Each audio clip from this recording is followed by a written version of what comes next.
Hi, welcome to Estic Media on YouTube. It's ESTIQMEDIA, and we talk all things life. Yes, politics is life, is part of lifestyle, all right, entertainment, every other thing that that makes life quite interesting. Creativity, art, design, illustration, poetry. All of this makes life what it is. So, welcome again to my channel. What are we going to be looking at today? First of all, you know that there have been speculations the House of Representative members earn a lot.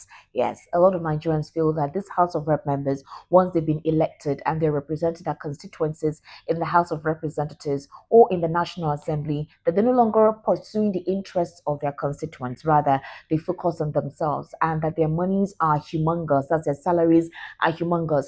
Okay, well, in order to clarify that, because there was a particular video that circulated on social media where a particular House of Rep member was calling on a particular journalist. I don't know if you know her name is Adiola Fajenwu, was asking that she should be investigated because of the earnings that she said that particular House of Rep member was earning, and the man debunked it. So Dogara is coming again to say that, hey, it is important for us to begin to disclose how much we earn. So Nigerians don't think that there is a secret about how much we earn. They feel we earn a lot of money and we're not representing their interest properly. So you do know that Dogara was a former House of Reps speaker, and today he had to talk about lawmakers' monthly earnings. And according to him, he said that their monthly earnings can't even last more than 3 days. I don't know what that means, but according to him, he's urging the legislators, right, to open their finances to dispel the insinuation that they were taking a humongous monthly salary. According to the PDP chieftain, he said his monthly salary was less than 400,000 naira during his time as rep member, while his monthly allowance as a presiding officer was 25 million naira. So he said that the lawmakers' earnings have been on the front burner for a while, even though their allowances cannot last them for more than 3 days. And of course, he also said that his total imprest was 25 million and that he told his accountant to open a separate account for the imprest and that he never for once took any money out of that account.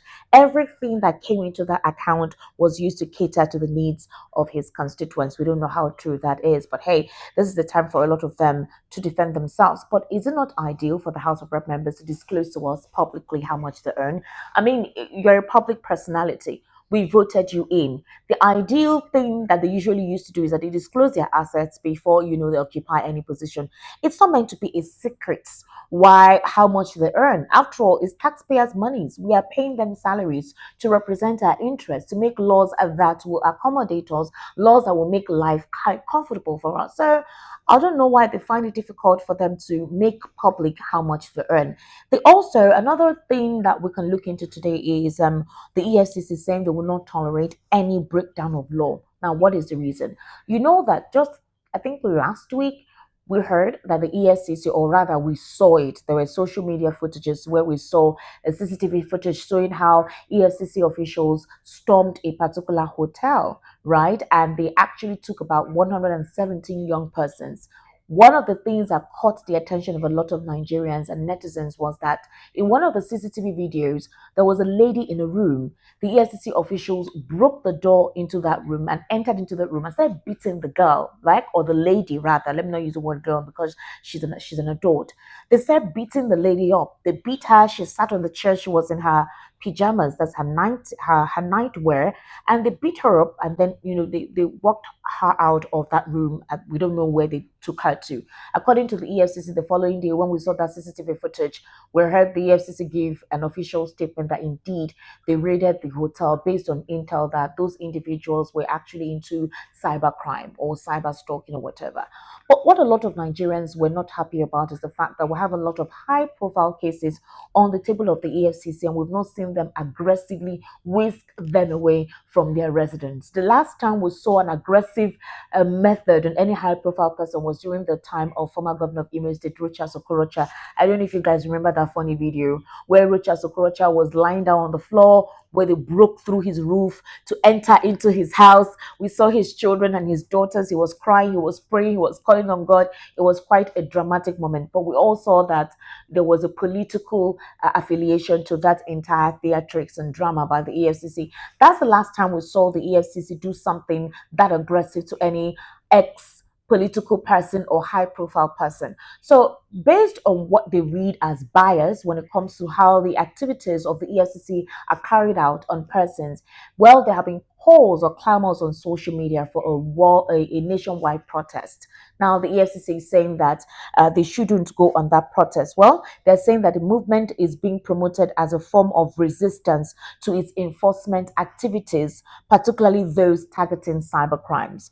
And they expressed concerns about the involvement of individuals under investigation or prosecution. So the EFCC is alleging that this supposed protest that is being clamored for are being sponsored by some political persons being investigated by the EFCC. So, meaning that some high profile persons are at the back end pushing for this protest. That's what the EFCC is saying. That's basically what they think is at the back end of this call on social media. And they're also saying that because these elements or persons are corrupt and they're attempting to incite a national uprising that could threaten the country's peace and security. So they called on the security agencies, which is the police, to ensure that this does not happen. And they stress that its effort to combat corruption and cybercrime are aimed at safeguarding the future of Nigeria's youth. But we've seen how the EFCC how they carry out their operations. We've seen how they harass people based on their appearance. Once they just look at how you look or how you dress or whatever, security operatives will just start asking you questions. They want to check your personal property. It's even done by the police in most cases. And before you get out of that particular interrogation, you will have to do away with some amount of money or some very valuable item on you to any of these officials, and it's become a rampant practice. Trust me, it's not a funny idea if you've been in such a scenario. The next thing, of course, this development is concerning Nnamdi Kanu. Well, apparently he has agreed to conditions that would facilitate his release. I'm sure you've heard that the Southeastern governors met just yesterday, and based on the conclusion of that meeting, they spoke about the security in the Southeast, economic development, and one other thing is to ensure that Nnamdi Kanu is released. Now, the former deputy governor of, I think, Senator Barabi, no, not Senator Barabi, I do apologize for that. This was a former deputy governor. I want to be very exact in my prognosis or in the news because it's not me that brought out the news. So apparently this is basically what the news is saying. So let me just read it out here. Okay, so a former Abia State deputy governor hinted that Nnamdi Kanu has agreed to abide by any conditional release to gain his freedom. And of course, you know that, like I said earlier, some Southeastern governors met together and they had conversations. Now, the plea is through the Attorney General of the Federation to the President to see how a political resolution can be met for the release of Nnamdi Kanu. So these senators from the Southeast, again, are meeting and pleading passionately with President Bola Ahmed Tinubu, and the idea is to consider the plight of the release of Nnamdi Kanu. Meanwhile, the former deputy governor of Abia State during the meeting expressed optimism that once Kanu is released, the tension and acrimonies engulfing the Southeast region since he was clamped into DSS custody will become a thing of the past. But a lot of reaction emanated from this particular information. The question is the agitation and self-referendum or the independence of the Southeasterners or the Biafrans has transcended beyond Nnamdi Kanu. A couple of Biafran agitators will tell you that yes, Nnamdi Kanu is whom they look up to as a leader. But this agitation has gone beyond him, meaning that if Nnamdi Kanu decides to say, you know what, I will no longer be agitating or whatever, well, that's good for him, but they would continue the movement until things change. And other people feel that the insecurity in the Southeast is personally sponsored by the federal government to make the place economically unstable, unviable, and hinge it on the fact that it is these IPOB members who are fighting for their individuality. When you hinge it on them, then you make the group, you can consider the group proscribed. So they're saying a couple of political theories, those who have been following the trend in the Southeast, is saying that the federal government or some persons within the polity are the ones deliberately sponsoring the instability and the insecurity in the southeast, hinging it on IPOB members so that whatever ulterior motive they have, they can willingly carry it out there, which includes the presence of soldiers on most routes into the east. If you're going to the east now, either Aba or wherever, you will see checkpoints, military checkpoints in every kilometer. There is a military checkpoint when we are not at war. Meanwhile, you don't see that kind of checkpoint in the place that is a hot zone of Boko Haram and ISWAP, which is in the north. And so they're saying that until these things are resolved, that the agitation for self-referendum or freedom goes beyond Nnamdi Kanu. So others are saying that yes, Nnamdi Kanu has been incarcerated for almost 3 years or 4 years now. He may want to agree to any condition for his release. That is good, no problem. But the big question is, what will be the conditions of his release? What if he's asked that, okay, Nnamdi Kanu, we're going to consider this political resolution, but you have to help us here. You would stop agitating or inciting or calling for anything called Biafran freedom. We don't want to hear you speaking to your followers about saying, you know what, we're going to attain Biafra, where you're going to you castigate the federal government of Nigeria or whatnot. We don't want you to incite violence. We don't want you to say anything at all that will make the government look in a bad light. We want you to promote peace, equity, justice, and say that we're one Nigeria. What if these are the conditions set and Nnamdi Kanu accepts it? Does it mean that his fight and his struggle is in vain? Don't you think that at this point in time, the man should actually come out of that condition, and maybe other means can be looked into as to how to fight for the freedom of, for the Southeasterners? Others are saying that if he agrees, does it deteriorate or neutralize the effect of his struggles ever since he was incarcerated? And what if he doesn't agree to these conditions? Does it mean that, he will continue to be incarcerated? These are the supposed questions ever since this conversation came on board. Because if you want to release somebody under conditions, there are some conditions that will be met. There'll be terms and agreements you have to agree with. So if you are released, there's some things you will not do, and the federal government can let you be. So we don't know what all this is. We don't know how it's going to be, but we don't know if that will change the face of Nnamdi Kanu's personality, as in terms of his reverence to Biafran supporters or to the Southeasterners. Nobody knows under which condition it is. Tomorrow we can hear of another development that, oh, he didn't say he's going to agree to any condition. We can hear his lawyer say, no, it's not just any condition they're going to set for him, he will agree to. We can never tell, but what do you think?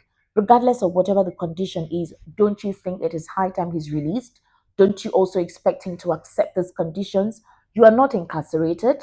You're not in VSS custody. You have your freedom. He doesn't have his freedom. You have your rights wherever it is. You're going about your businesses. He doesn't. So if he agrees to any conditions set, does it mean that you will stop revering him as he's been revered? Does it mean that he has stopped fighting for the emancipation of the Southeasterners or Biafrans or IPOP? Does it mean that? Well, like I said, there's a lot involved in this whole thing. But the main thing that is being asked and clamored for is anything that can be done to solicit his release. Let it what? Let it be embraced. There's quite a lot going on in the Nigerian polity.